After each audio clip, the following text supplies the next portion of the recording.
Good morning, good morning, good morning. My name is Reverend Casey Taylor. I use they, them pronouns. Welcome to Spiritually Uncuffed from the United Life Center for Spiritual Living.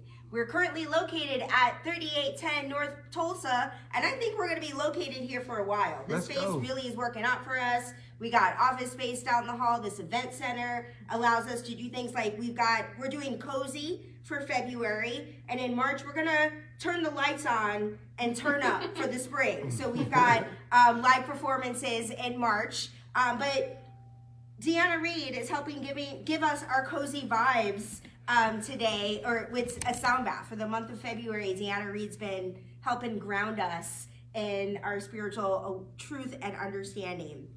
So we've got some new people here, and some of them are like, I don't even know what this is and what I'm walking into. And I believe that our vision and mission statement best encapsulates who we are. So I'm going to speak pieces of it and invite you to repeat them with me. And if they don't resonate with you, feel free not to repeat them. Absolutely. Let your inner wisdom decide what feels right for you.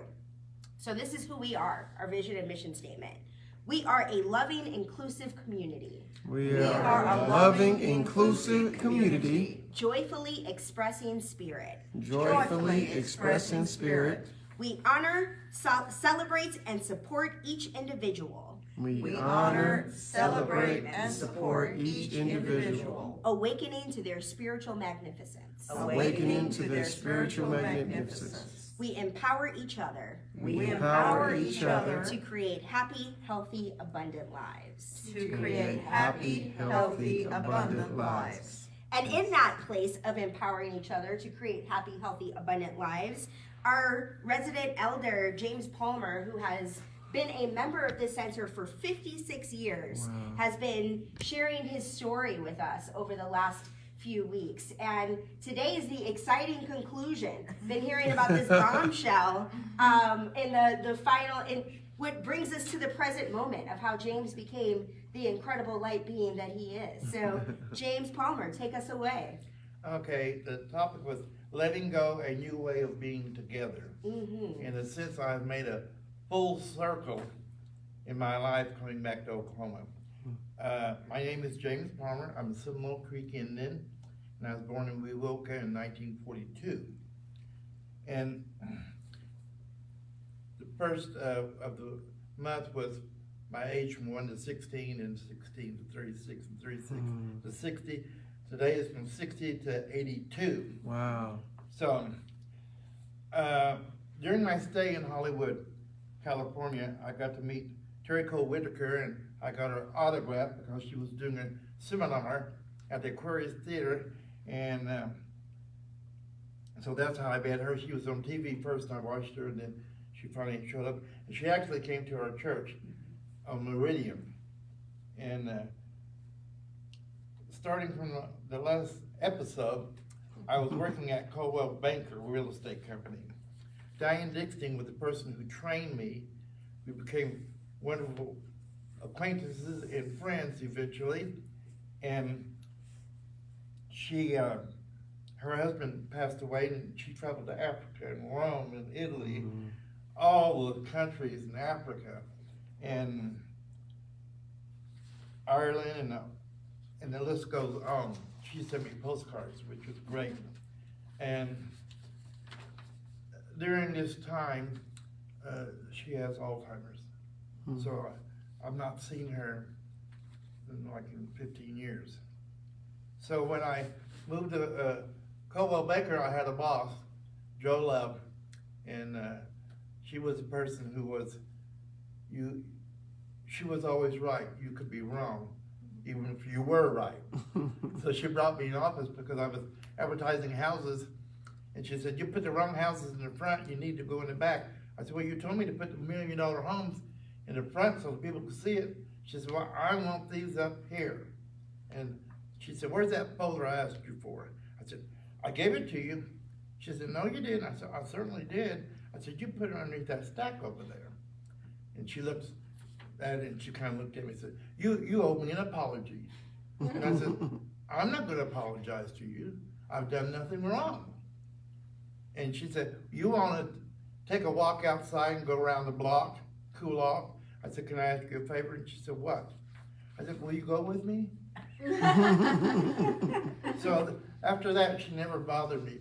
You have to learn to speak up for yourself sometimes. Yeah. Because when you're right, you're right. Because that person actually can fire you, but like, it didn't make any difference. I was in the right to start with. Yeah. So then a new boss came in, and I got into it with him. He came out and said, well, first, he didn't know what he was doing. I knew more than what he did. Because I'd take folders in, he was supposed to sign them, bring them back, and he says, are you going to sign those folders? I said, what am I supposed to do? I said, you check off what data's been brought in, I put it in escrow. He never did it. I mean, the person who followed me years, he was still doing the same thing, but he said, I want you to put this house back on market. I said, you can't do that. Are you overriding me? I said, no. So I called Gigi, who was the other company that handled all this stuff, and he was the president of that company too. And I told her, I said, well, John wants to put this back on market. I don't care if he's our boss or not. I'm not putting it back on, you can tell him. So later on, he came out the next day. I said, well, I see you went over my head. And I said, I just wanted to do the right thing. Well, I'll get someone to do it. The next day later, he said, keep that house on market. And I just kind of grinned. I said, okay. You know, I knew I was right, but he knew he was wrong. But he wanted to see if he had the power to, because he was president. So, but when I retired from there, he gave me the greatest going away party.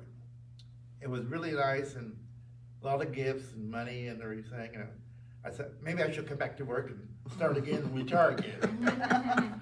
But anyway, I retired in when I was 63. At 2008, at the age of 67, I left LA. I moved back to Oklahoma. And I said, how am I gonna get back to Oklahoma? I was talking to my cousin long distance who lives in Sasakwa, Oklahoma. She said, we'll come and pick you up. We'll bring a horse for you. I said, you will? She said, yeah, but you'll have to pay us, gas. I said, I understand that. I had gotten $2,000 in from the Indian Department of being retiring and being over 65. They picked me up, but I couldn't put everything. It was one of those big, long trailers, and I had to leave some stuff behind. And so I moved in with her. I'm renting her a house for $125. And Sasakwa, you can drive through in like 5 seconds. There's only 3 buildings, the high school, the restaurant, and the post office. And for 5 years, I had to depend on my sister to go to the grocery store. When I wanted to go, she said, well, I'm not ready to go. I said, well, just let me know. She said, I'm ready to go. And then she'd say, hurry up, I've got things to do. And I'd be running down the aisle, getting this and getting that. Well, we got into it a couple of times, but I had to bite my tongue. But then I did have to speak up sometimes, because she knew she had control over me. And she's my younger sister. And 3 years ago, she passed, she had cancer. So when I was in Sasakwa, I had gotten prostate cancer. So when I went to the doctor to get a checkup, and I said, doctor, I said, well, how long do I have to live? Because I thought when you got that, a lot of people wait too late, it's too late. Yeah. And he said, well, why do you want to know? I said, I just want to make sure the sheets are clean when I make my transition. He says, we're going to try and fix it. So in the meantime, I had to go to Shawnee and stay with my niece for 3 months. My sister said, well, you need to pay her some money, for electricity and stuff. And I said to myself, I know that. I don't have to be told that. So I made a deal with my niece. I said, I'll do all the dishes and all the laundry, and I'll keep the house clean for 3 months, which I did. And anyway, the cancer went into remission, so I was good. That's good. So, that's a sweet deal. Laundry, dishes. Let me know you want to move in. Yeah. During my time in Sassauga, my uncle lived there. My uncle, Tony Palmer, he was a cold talker. He made his transition at 90 when I just got back. And the reason why I came back from California is because I knew some relatives were at that time going to make their transition, and I wanted to be back here. And I already did what I wanted to do in California, all those excitements and stuff with 30 years. His wife, Mosi, passed a couple of years later, and she gave me a disc, which you can pass around. That is the medal that President Bush gave to my uncle. Wow. And the code talkers were Navajos to start with, and then the different tribes started coming in. And there were 10,000 Indians served in the war in 1942. Women were nurses. The main tribes were Navajos and several other tribes. Seminole code talkers were not recognized until 1968. Crazy. Here's a quote, one of the guys who was a Navajo, his name was Chester Nez, says, this is what they told him, when we got out discharged, they told us this thing that what you guys did is going to be a secret. When you get home, you don't talk what you did. Don't tell your people, your parents, families, don't tell them what your job was with us. This is going to be a secret. Don't talk about it. Don't tell them that you've been in the service, defend your country and stuff like that. But the code, never, don't mention. Don't talk about it. Don't let other people try to get that out of you, what you always did. And that was our secret for about 25 or 26 years, until August 16, 1968. That's when it was declassified. Then it was open. I told my sister, my aunt, and all my family what I really did. So I did not know that. And because of Casey and asking me to present this, I've learned so much stuff that I would never know in my life had it not been for her. Crazy. For me to present my life during this time. That's beautiful. I really thank her for that. It was like going back to college and doing an essay. About yourself. Yes. 82 years. Well, I guess that's right. So finally in 2000, the United States Congress passed legislation to honor the Navajo code talkers and provide them with special gold and silver congressional medals, which you just saw. Tony was a long resident of Sassauga, Oklahoma. He was awarded the Bronze Star, Purple Heart, Good Contact Medal, and the Philippine Liberation Medal. He was a proud member of the Seminole Nation of Oklahoma. And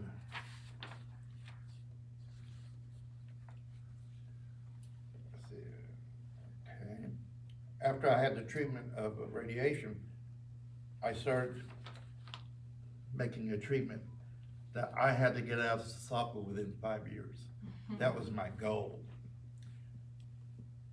So I did the treatment, and then Betty Lamb, who was sister of Chuck Lamb, who came to the church, he's the one who introduced me to church like 56 years ago.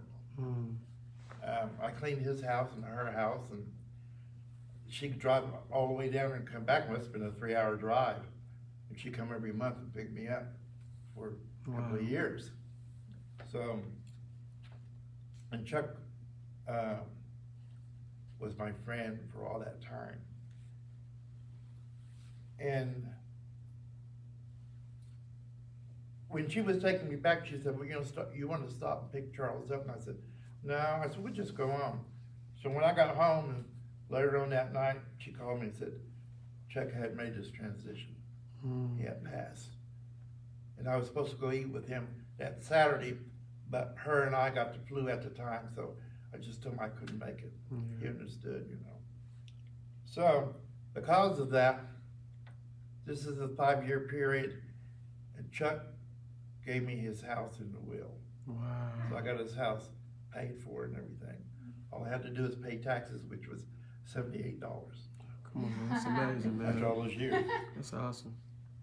Uh, Talk about being provided for. I know. Let me tell you, after a year, after I changed things and Brady picked up all this stuff and said, whatever's left, you can have it, which was almost all the furniture and everything, you know, fixtures and stuff. And I finally got everything done. And I kind of looked up and said, well, Chuck, how do you like it now? And Chuck always tried to improve me, you know. He got me my first diamond ring, which was in a suit he bought me. And he said, look in your pocket to see if you have buttons in there. And I looked in, and it was that diamond ring I wanted at JCPenney's. And he just wanted to change me, basically, to more of a white person than an Indian. Because when he was gone, you could tell I was Indian. The way I wore short shorts and tank tops and acted crazy and everything else. He came back and said, I heard all about it when I was in Dallas, what you were doing. But anyway, life went on, and at this time, Shelley Keller, yes, was the minister at this time, and she left in 2010 at the Spiritual Center. Next came Michael Forte, then Bill Ward, who left in 2018, made his transition. And then the good old COVID came in, 2010. And that 2020. 2020. I'm sorry, no, 2020, yeah, I said 2010. Okay. At this time, Lynn Novicki came and left in December 2024.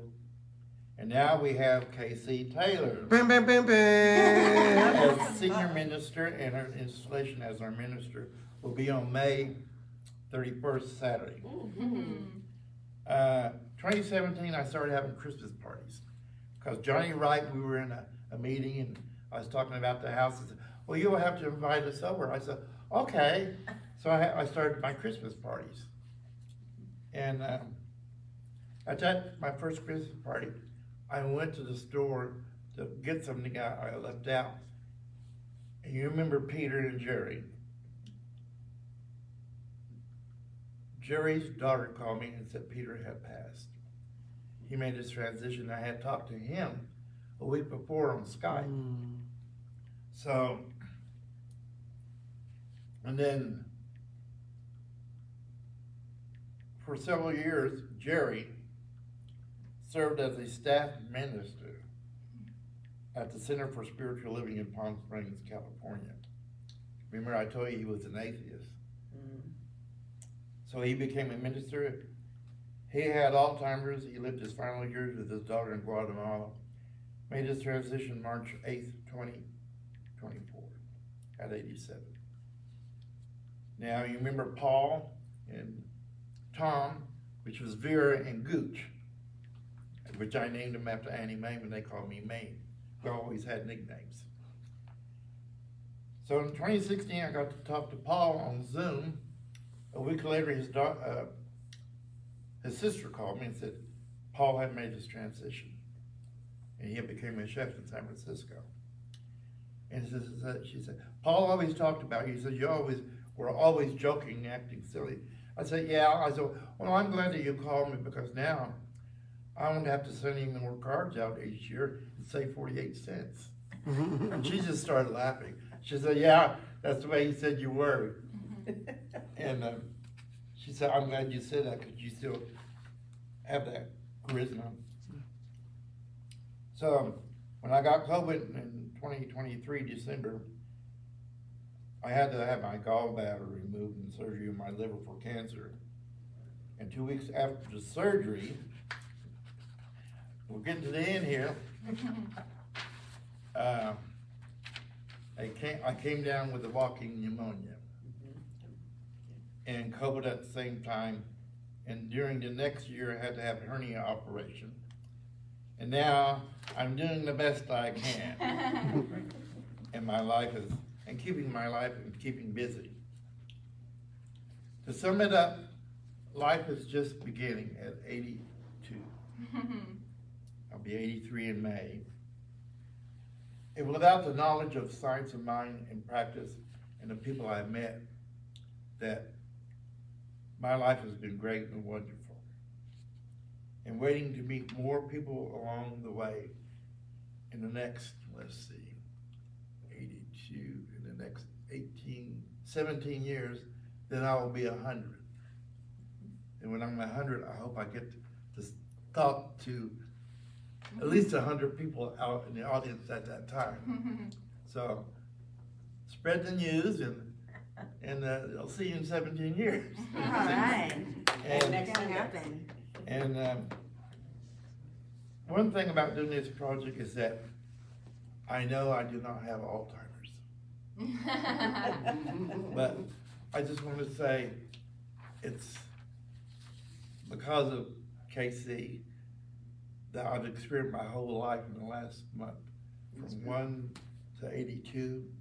And of course, I've left a lot of things out that you would find humor in, and different things that happen, but I can't get everything in, just kind of like the highlights.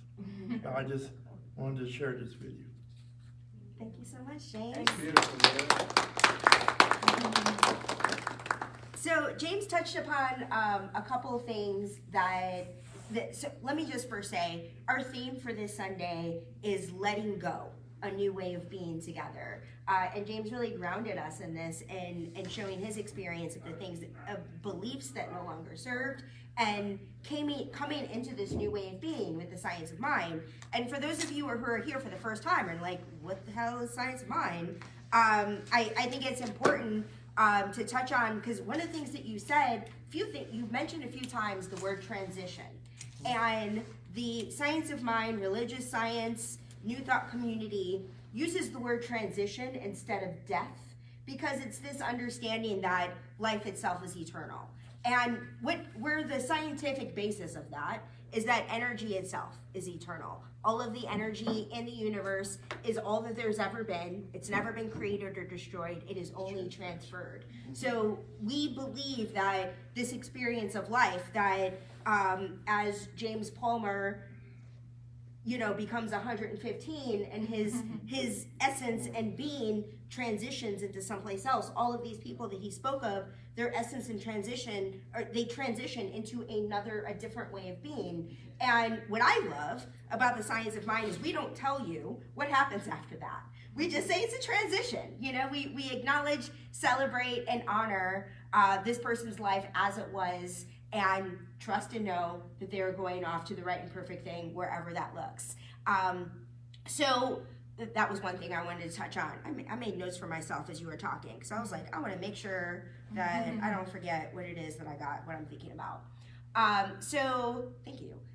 This morning, Deanna said to me when we came in, Black History Month went so quick. And I was like, yeah, and I haven't even really touched on it. And what I love about the fact that our Sundays have been a very focused on James telling his story is that there's this recognition that to be an inclusive community means that inclusivity is not in February.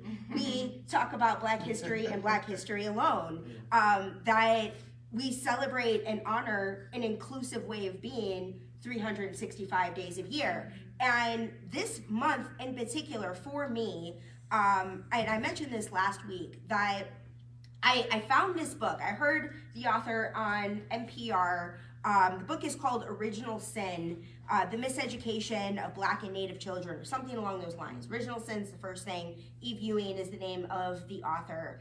And the book is about how the founding fathers embedded white supremacy in education for it to persist.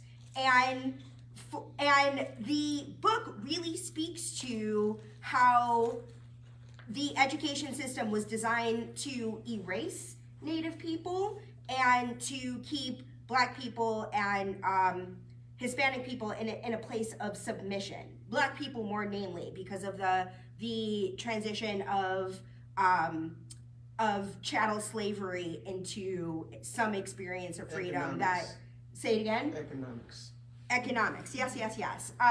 But you know, the fact that there were all of these black people in the country that had been here because of being enslaved and experiencing that transition, the founding fathers were very intentional about assimilation being the intention around black people, black and brown people, discipline, locking them up, and there's no, you know, the fact that today that there are more black people in the incarceration system than there were in chattel slavery in 1850, I think really speaks to how the founding fathers set the system up to proceed beyond. And what struck me most about your story, specifically the code talker, was how your uncle was taught not to share that experience.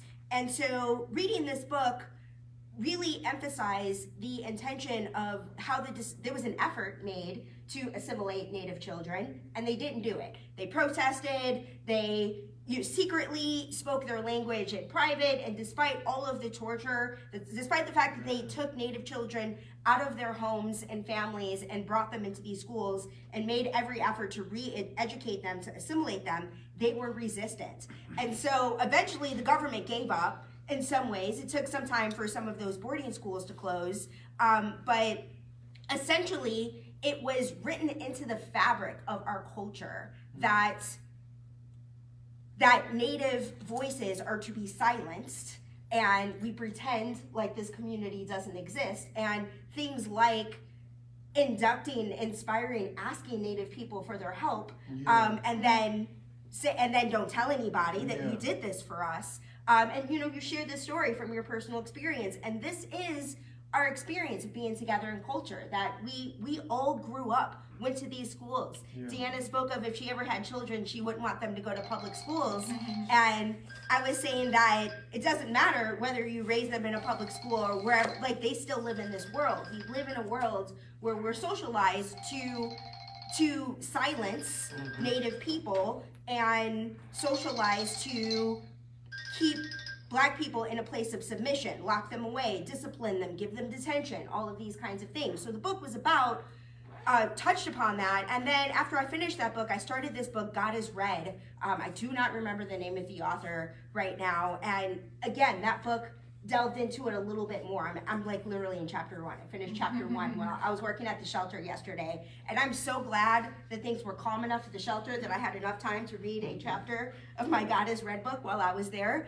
But you know, all the things that you were saying, what really struck me about the way that I've been navigating Black History Month, and what it has looked like for me has been more education on Native history. And I love that I wasn't like, oh, it's not Native History Month, so we're gonna invite James to talk in, I think it's November. Yeah, I think it's either October or November, but even that, the fact that I don't know that demonstrates how much that Native history is really is erased from this culture. And so the way the original Sins book ends, you know, when after reading and learning about how our education system, the American education system, is designed to continue this system, this way of being, the book ends essentially with an invitation to experience a new way of being together,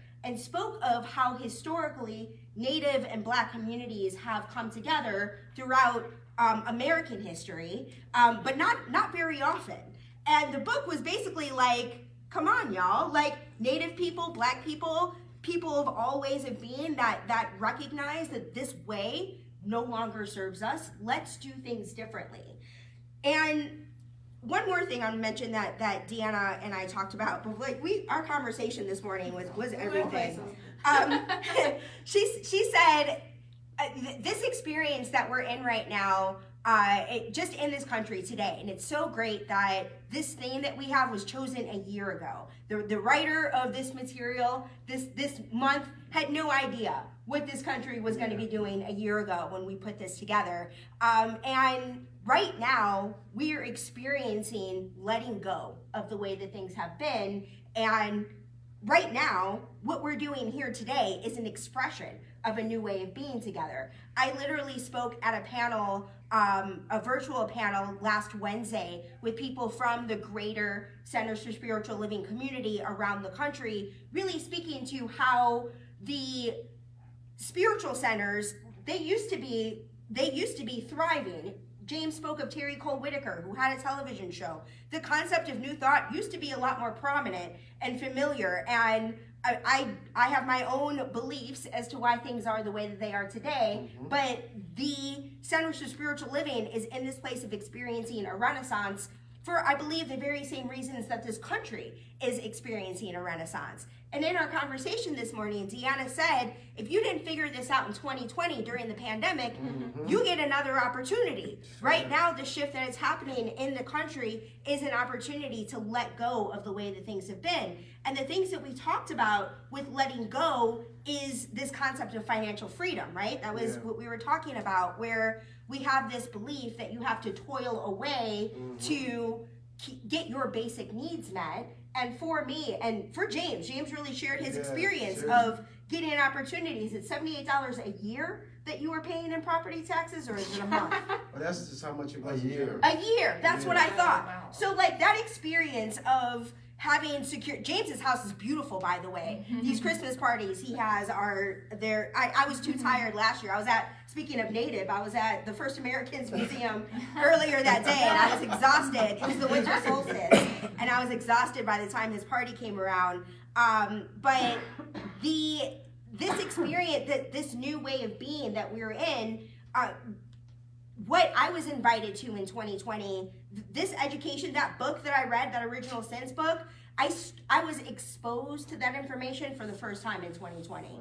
I read the book, The Miseducation of the Negro by Carter G. Woodson, and the world was shifting in a way where I really got an opportunity to look at how I was socialized to see myself in a place of submission. And that healing process took me 5 years. That where I am today, the experience of what feels like financial freedom to me, what looks like living my best life for me, came as a result of me having done that work in 2020, like you said. So we have an opportunity. Spirit's always going to create an opportunity for us to do that healing work, to recognize that the ways of being that we have socialized to be, our own understanding of what spirit is, we've been socialized to think of it as an old white man in the sky, and we get to break that away and define spirit for ourselves. So this is our time to have this conversation. Our new way of being together is having a conversation.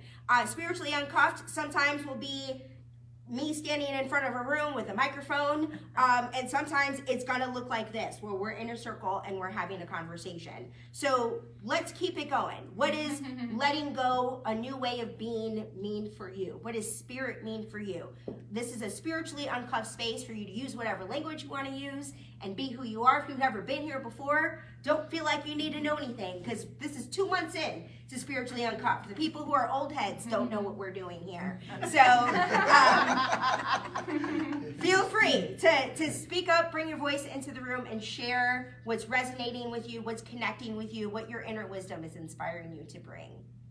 I think when it comes to letting go, the main thing is letting go of limitations. So even in a world where, you know, a job says, or societal constructs say you have to do this, you have to do this in order to pay these bills and live a very limited life.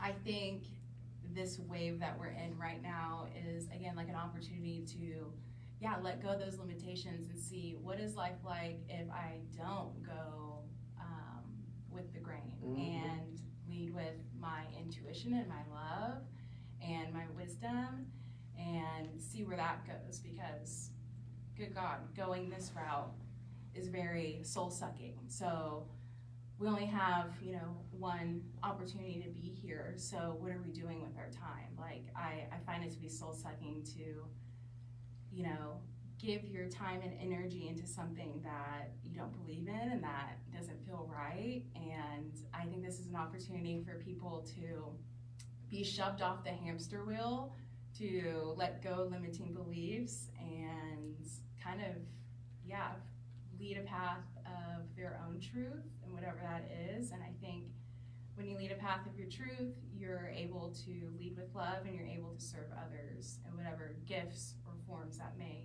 take space in.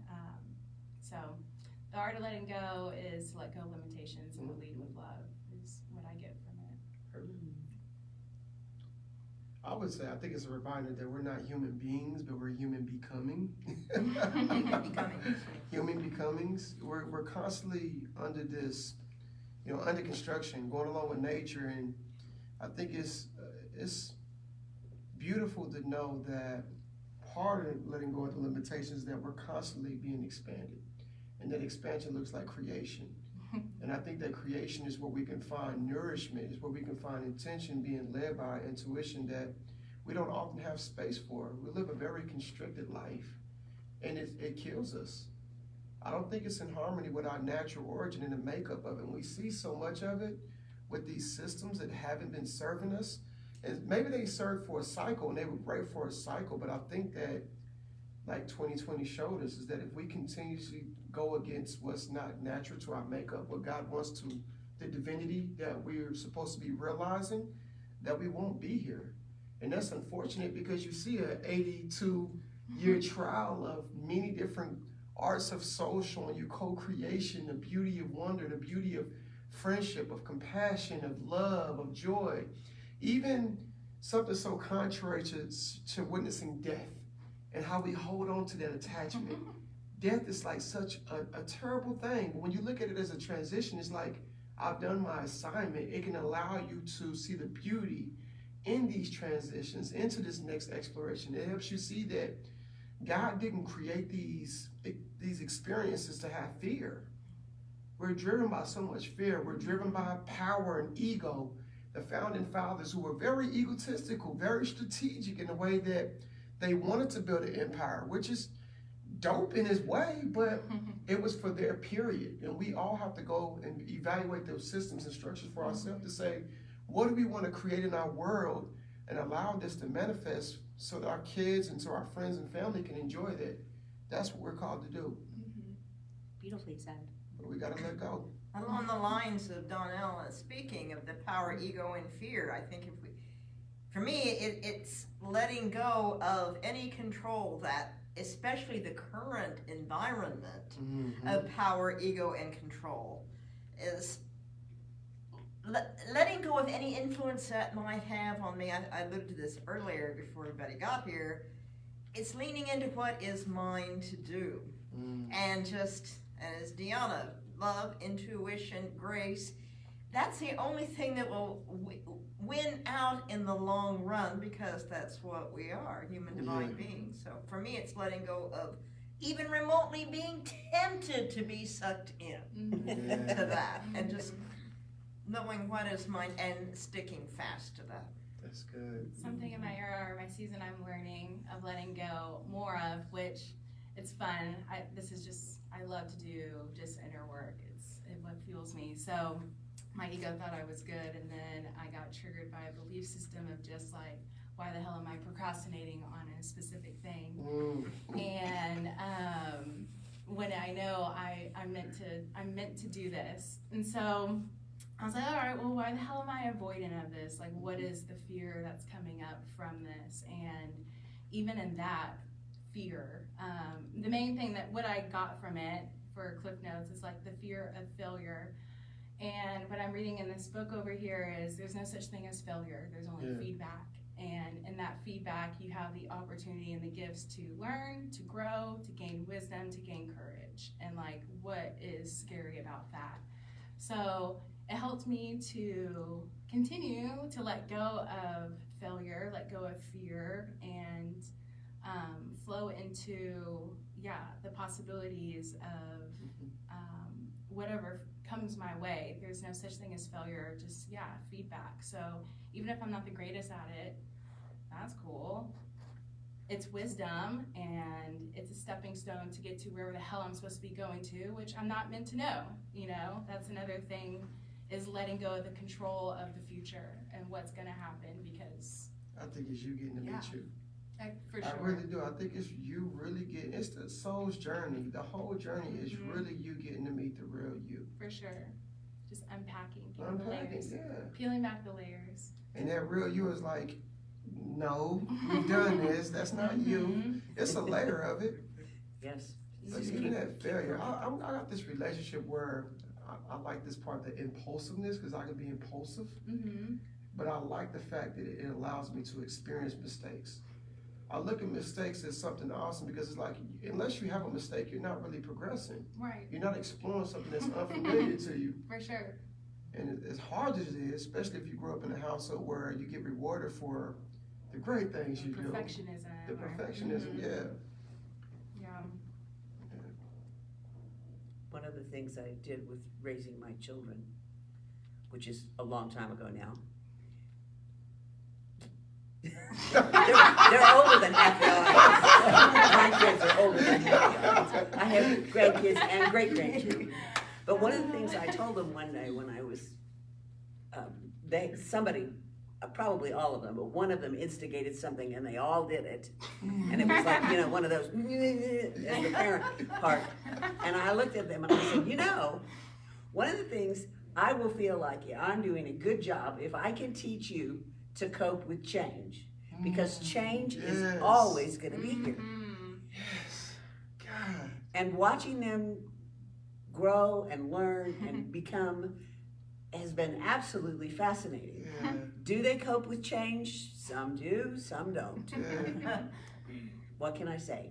And there are times when I don't. Yeah. And what I love about this in particular is that this is forcing me, as long as I'm a part of it, to change, to shift, to look at possibilities, and just being open to the possibilities that are in this group, in this discussion, in this beingness, is enriched my life. It's beautiful. And I'm eager and anticipatory of seeing where it goes from here. Because I'm not meant to stay in my box, no matter how comfortable that box is. And I've been in the Science of Mind box a long time. I'm one of the old heads. It's like, okay. It's been awesome. So it's good. I'm looking forward to how that all shows up differently. Infinite evolution. It never ends. And I think also with societal constructs, they put this fear of you got to control everything, and fear in the mystery. And the whole part of being a human is to go into the flow of this energy and embrace the unknown, because when you're in the unknown, you open up the possibilities for beautiful things to flow through, and not so narrow-minded or only seeing it this way of like, okay, well, if it goes this way, this is how it's going to happen. And then you're blindsided by just all the infinite opportunities that are all around you because of this narrow-minded path that for some reason we're trained to think that's the way to live, and it's not. And it's a very logical, heady way of living in this incarnation when we're naturally meant to lead through this intelligence, which is that inner knowing, that truth, that love. And it does take a lot of energy to tap into that space, but once you're there, you're rewiring your neuroplasticity, and it becomes easier and more fluid and more free, really. And the more we practice that, the better we get For at sure. it. The more we get easily let go of things, the more we easily step into something new, the more we volunteer to be or do or whatever. That's easier than if we've done it a few times. And then you see the chaotic world and the things that you used to get wrapped up in those melodramas, and because you've been working at it, you're like, oh, this shit doesn't matter. This is irrelevant. This isn't Right, something as simple as thoughts. Yes, You know what I'm saying? I don't know if you ever been tempted to some thoughts. I'm like, why am I even thinking this? Right. It's almost like when you open Facebook and you get fed an algorithm, you're like, bro, this is not even anything that I want to have in my I'm field not trying to be exposed to this. Look at this. Yeah. I feel like you all are really speaking to the spiritual principles that the Science of Mind was founded on. And I'd love to clarify, especially for the new people in the room, that the concepts of Science of Mind are not new. We don't like have this belief that, you know, anything that you've never heard of before. But essentially, the reason I say that they're not new is the foundation of Science of Mind was essentially identifying the universal wisdom that already existed among spiritual expressions and ways of being, and putting them all together in one book. And even the concept of putting the book of the Science of Mind book together, Ernest Holmes was essentially just a student of the world. He was somebody who was like, I know there has to be a universal truth within these things. Let me study these things. He rented a space like we got right here and stood in front of people and was like, this is what I learned. And people were like, will you write that down? And he was like, all right. So wrote it down, and then they're like, hey, can we have a church? And he was like, no. Let's not do that. And they're like, well, we're going to do it anyway. So either you could get on board or you could, you know, not have a say. And so he was like, all right, if we're going to do spiritual community, this is how it's got to be.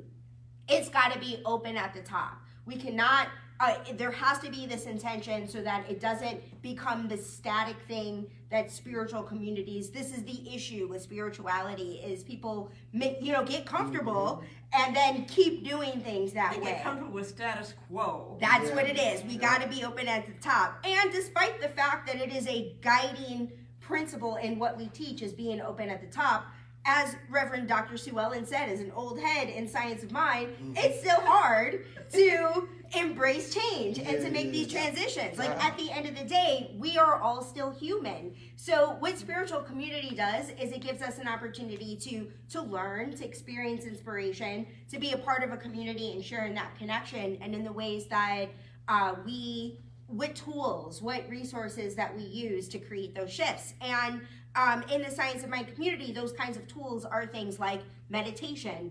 Again, not an old idea, or you know, like we're not reinventing anything here. We're just saying that this is a place where you get to come and be who you are, participate in spiritual community, and really change the world around you simply by being who you are. So I would love for us to celebrate that with some prosperity. Let's transition to our conscious giving portion. I'm going to do some announcements about some things that we've got going on, and we're going to close out with Deanna Reed's sound bath. And actually, I'll say this part in the announcement. So I think we've got good 20 minutes. We don't have any meetings after this. So the sound baths, I find that we relax so much, there's nothing else that needs to be said. So you get to melt into it. I'm going to say a little prayer, close us out, try to be quiet, not jar y'all too much. I try. I'm always trying to do a smooth transition, and people always jump. I'm going to try. I'm going to do my best. So we're going to start with our conscious giving portion. Mary Lee's got our giving plate that she's going to go around with. And I'm going to invite you to speak this giving affirmation with us. And again, if the words don't resonate with you, feel free not to repeat them. And Casey, don't forget to remind, especially for our new folks, about blessing the plate. Yeah. Thank you for that. Yes. So this expression of conscious giving is you are consciously giving what feels right for you. And if what conscious giving looks like for you is energy, bless the plate. If it looks like financial energy, bless the plate with your financial blessings. This expression of conscious giving is just participating in the spiritual community and experiencing the flow of the blessing. So our affirmation is, I live in abundance. I live in abundance. I am filled with abundance. I am filled with abundance. I give from abundance. I give from abundance. And it transforms And my it life. transforms my life. It transforms my life, and so it is. So it is. So I mentioned earlier that in this space, Jesse Powers is going to be holding a cozy concert. Jesse Powers is a musician in our movement. She performs at Centers for Spiritual Living all over the country, and she's on tour right now. I do not know what city that she's currently in, and I know she's going from here to Reno to San Jose. This tour is back to back to back. So she had a Wednesday available that she thought would work out for Oklahoma City and reached out to me and got a $100 flight. So I was like, I will pay for your flight. If it doesn't, we'll figure it out. So Jesse's going to be performing for free for us on Wednesday, March 5th, right in this space. Oh. And somebody said something about refreshments to me. They're like, are we going to offer refreshments, sell refreshments? I would love for that to be available, but I also don't want anything to do with it. So, so if you are somebody who's like, oh, I can bring some chips. I'll make something. Okay. That, yep, let Spirit tell you whether conscious giving looks like. Me that Fantastic. They change in 2 weeks, but that's what it's telling me. Are you willing to be like the point of contact for people who might be willing to If support they want, with then I'm refreshments? just mainly focused on what I was gonna do. If any people wanna, I don't know. I don't mean to put you on the volunteers. I definitely just I was volunteered you. volunteering myself, I- not other yeah. people. Now All we right. see how spirit unfolds. That's what it is. Yes. We will see how Spirit unfolds. But thank you for your divine yes. We are in this space at 11 a.m. for one more week after this. This next week is our one more week at 11 a.m. And the week after that, when daylight savings kicks in, we are shifting to 1 p.m. And with that shift, Deanna Reed is going to be hosting a sound bath in this room from 12:30 to 12:45 each day. So we're gonna close these doors for those 15 minutes, and then we'll reopen for 1 o'clock spiritually uncuffed. That's how it's gonna be. That's happening March 9th. March 15th, we've got a table at the Radiant Living Fun Fair at Will Rogers. It's an all-day, 10 a.m. to 6 p.m. situation. If any of you are open to being at the table with me, to speaking of your experience, even if it's just an hour, it would be a tremendous support for who we are as an organization, for them to see your beautiful faces and learn more about us in the community. So please talk to me or just show up.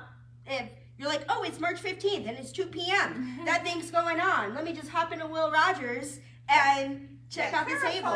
Is it at Radiant Living itself or at the Will Rogers? It as at the Will Rogers the Garden Exhibition Center? Exhibition Center, right down the street from here. Yes, it is. Radiant Living is who is hosting the fun fair, Okay. and that is the location where the fun fair is And the being time held. on the. It is 10 a.m. to 6 p.m. all day situation. So y'all understand for 8 hours why I could really use your support. Especially the booth support mainly from 2 to 3. Well, specifically, I am leading a workshop from 12 to 12:45. Making peace with your inner shit talker. Let's go. During that time. So I really, really need coverage from that. From 12 that- to 1. Yeah, Gotcha. for sure. I absolutely do. I would probably say from 11:30 to 1 so that I can Okay. skitter away and set my room up and all that jazz. A lot of things happening in March. I am launching a New Thought Media Network series called What's Up and Why with my cousin, starting on Thursdays at noon. That launches on March 20th, and that's going to be streaming on all things, on YouTube, on Facebook, New Thought Media Network. I'll probably be streaming it from my personal page. And on the solstice, we're having a leadership retreat at Reverend Dr. Sue Ellen's house. So if you're interested in leadership, and again, even if this is your first time in the room, if something in your inner wisdom was like, yep, that's me, feel free to talk to me and we will give you the details about this leadership retreat. I just put this in here, I guess, for myself. I mentioned to y'all that I was reading this book, Original Sins, and the Miseducation of the Negro book that I read years ago. My mom and I led a book study around it for the Spiritual Center where I served as the minister. And somebody asked me from that center, said, when are you and your mom going to do another book study? And this book felt like the right follow-up to that. And I am thinking about offering that book study in April instead of offering the Making Peace with Your Inner Shit Talker program that I planned to. So I'm just saying that I've told y'all that I was going to do it. If somebody was like, I was ready to make peace with my inner shit talker in April, you let me know, so that as I'm sitting with this, not going to advertise anything yet, But if you have thoughts one way of another, if the book study sounds interesting to you for April, if making peace with your inner shit talker sounds interesting to you in April, please come talk to me and let me know what your preferences are so that I can take it into consideration as we figure out what April looks like. James mentioned that we have a open house in my installation ceremony. It's going to be here on Saturday, May 31st. And I'm just dropping this nugget on the fun fair. I need to stop calling it a fun fair. I just stole that name from Radiant Living. Fall Festival is what I'm going to call it for the time being. We need a team to identify. What is it called? What are we going to do? What does the schedule look like? We've got 12 to 6. That part we know. We got a date. We got a time. We got a season. And we got a drag show. James is going to be performing. Desiree will be performing in drag on Saturday, October 18th. So if you are interested in planning, volunteering for what that might look like, visioning for what that might look like, please talk to me. All right. I'm feeling whole, perfect, and complete. Any thoughts, feelings, questions anybody would like to bring into the space before we move into our meditation closing sound bath ceremony? Y'all sound whole, perfect, and complete too. So I'm gonna stretch my blanket out. Yeah, get nice and comfortable, or just relax the shoulders if you're sitting in a chair, and then you can gently close the eyes if that feels cool. I'm just gonna guide us through a little meditation, share a little story that'll just relax us, open the heart, and hopefully bring us a little bit more into harmony. So we'll get started. First, just start by drawing your attention into your breath, but don't change your breath at all. Just allow it to naturally flow however it wants to. Notice the pace, the tempo, maybe the different temperatures of coolness as you breathe in and the warmth as you breathe out.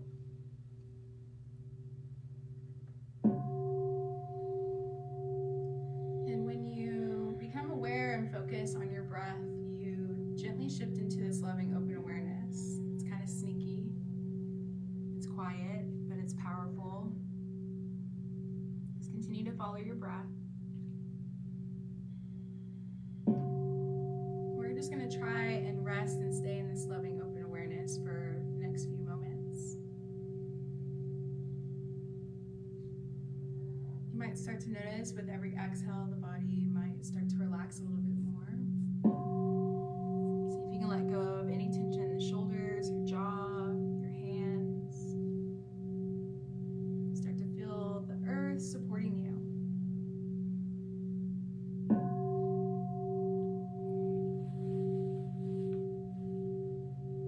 So as we continue to settle into this stillness, I want you to see if you can start to imagine yourself as a big tree just standing in the center of a vast open field. Your roots extend deep into the earth, drawing up nourishment and stability. Your branches stretch toward the sky, open to the warmth of the sun, the movement of the wind, maybe even the soft touch of the rain.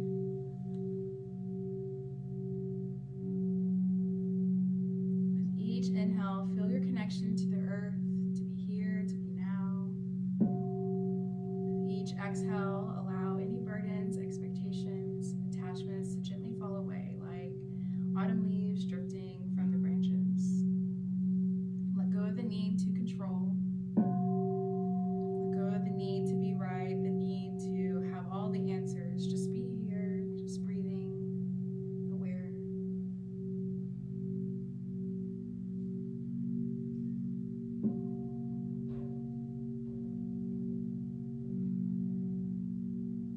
So one of my favorite teachers, he goes by the name Ram Dass. He's no longer here, but he had this beautiful story that I think is really relevant for right now in these times, and it kind of goes like this. So there was this farmer, and he has this beautiful horse, and there was a storm that happened late at night, and the horse escaped the barn. And the next morning, the farmer discovered that the horse escaped, and the neighbor came up to the farmer and was so sad and was like, "Oh my gosh, this is so unfortunate. I'm so sorry you lost your horse. This must be so terrible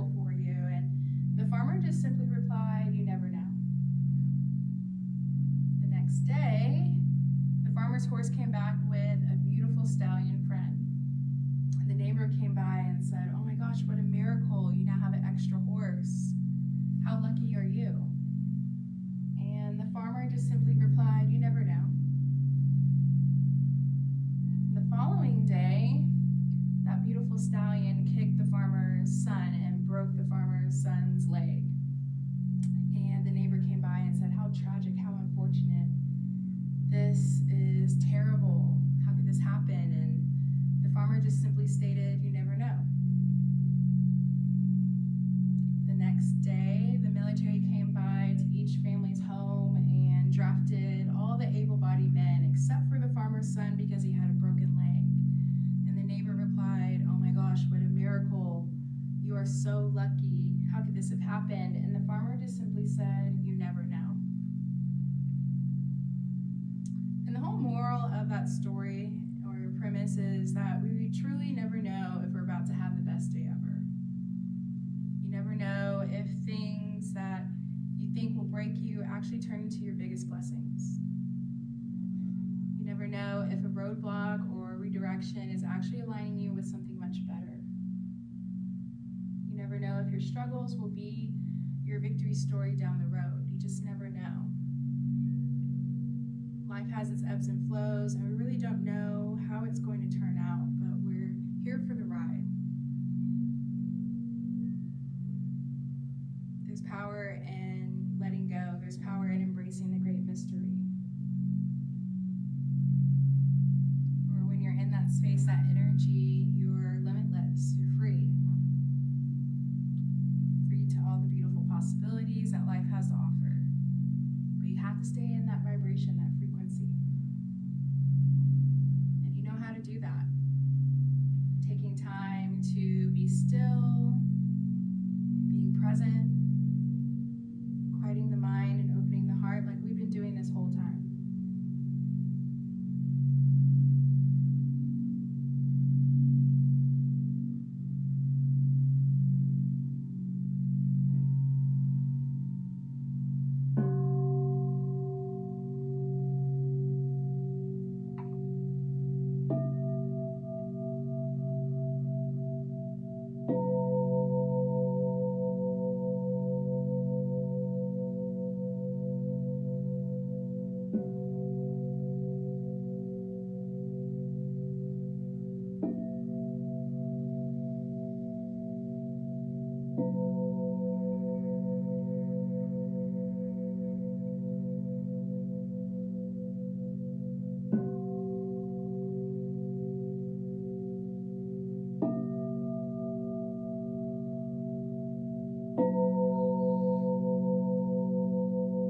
So as we move back into our daily lives, let's carry this presence with us. Let's embrace the fullness of our humanity, knowing that enlightenment is not our final destination, but an ongoing practice.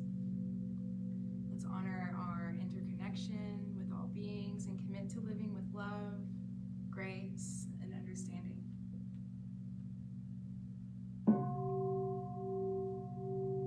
You might silently affirm with yourself that I commit to being awake, alive, and aware of each moment.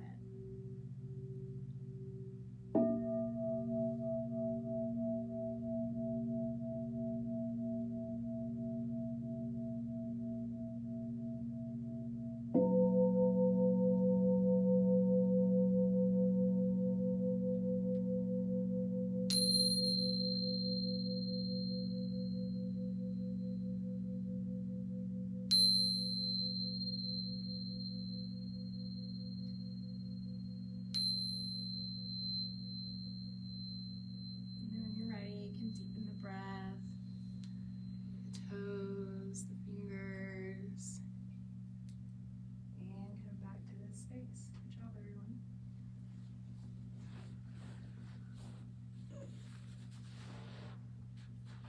And in this place of reorienting to this sacred present moment, I am grateful that each one of us was called here to bring and share our energy in the ways that we have. I'm grateful for all of the ways that we inspire the people around us in our community as a result of receiving spiritual food and sharing it with others. And I'm grateful for the shift that takes place across the planet because of our divine yes. And in gratitude, I invite us to affirm this prayer with whatever word or phrase resonates most for you. I choose to close by saying, and so it is.